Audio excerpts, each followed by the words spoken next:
BBC Radio Leicester.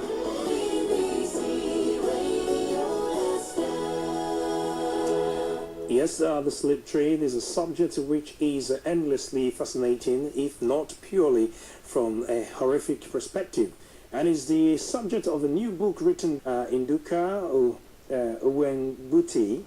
He's originally Nigerian. His book recently published. I'm pleased to see he joins me now in the studio. Good evening to you, Nduka.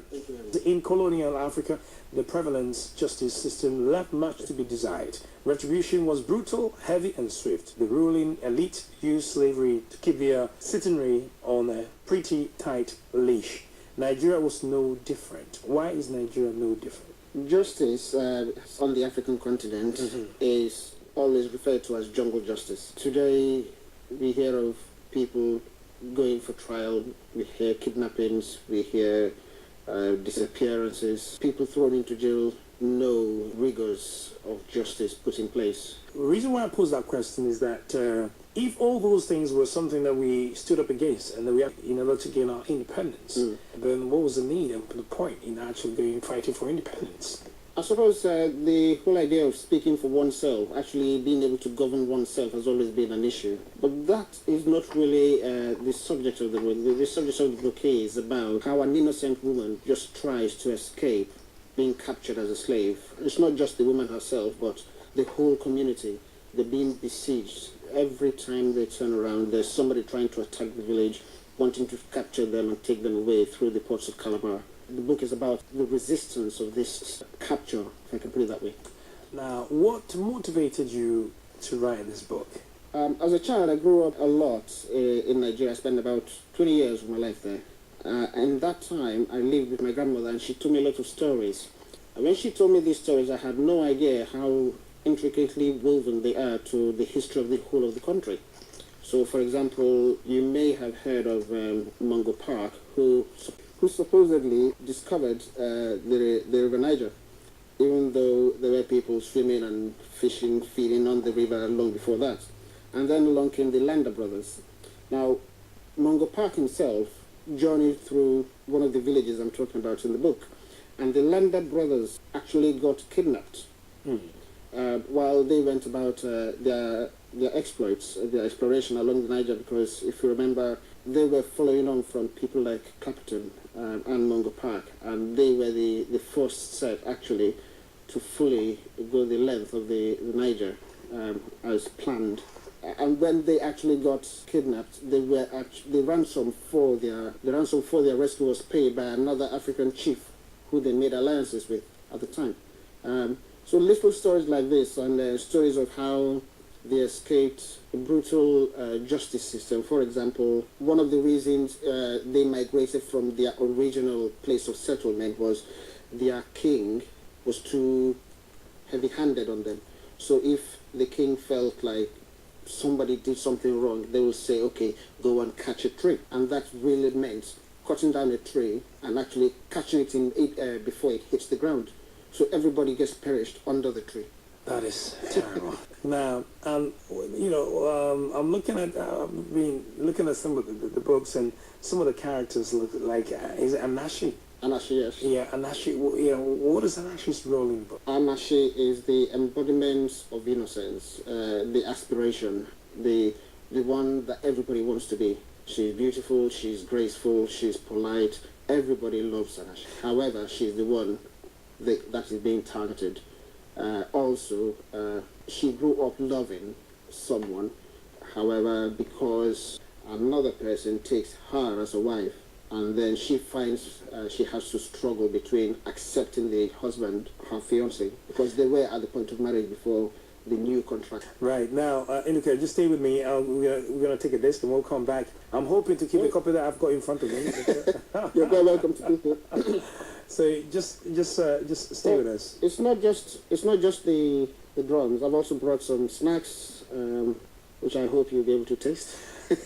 Stay with us here. BBC Radio Leicester, myself, Pinash Dankwah. Well, we'll just find out what Nduka has brought into the studio. But right now, it's time for High Life.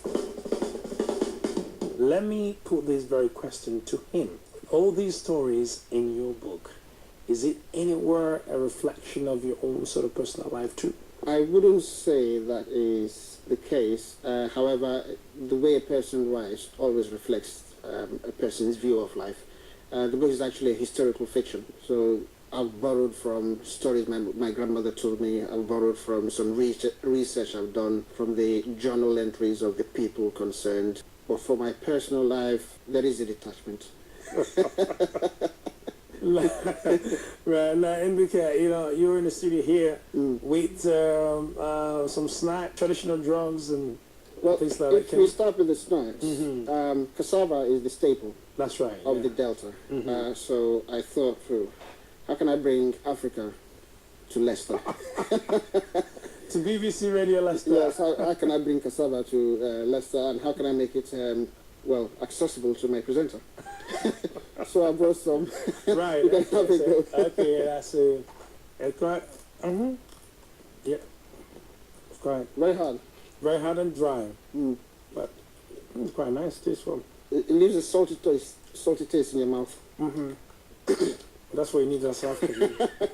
It's quite nice, actually. Thank you. Oh, that's really nice. Oh. How is it prepared? How's it prepared? Almost the same way that Gary is prepared, but this time a little bit of oil is added onto it before it's all dried up. Right. I'm not a pro because I didn't spend a lot of time in the kitchen, my grandmother's kitchen. But for the little time that you spent, this is really good. Yes, thank you. Okay, now let's go into the drums that you have. The drums, yes. Well, you may have heard of the African telephone.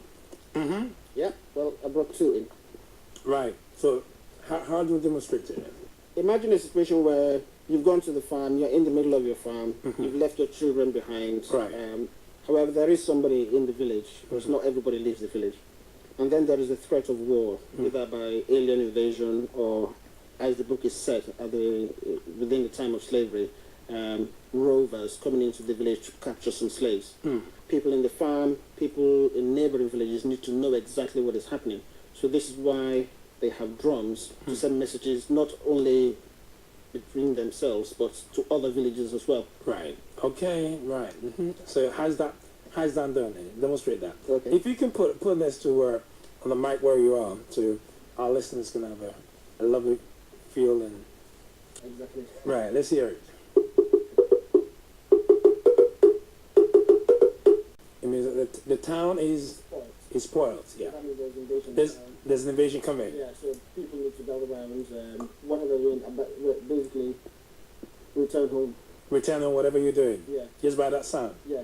It also, as time went on, when the threat of war faded away, so to say, same rhythm still goes on, but in a more different way. Okay. It's used to announce the death of somebody high in society. Okay, and how does that sound? Right.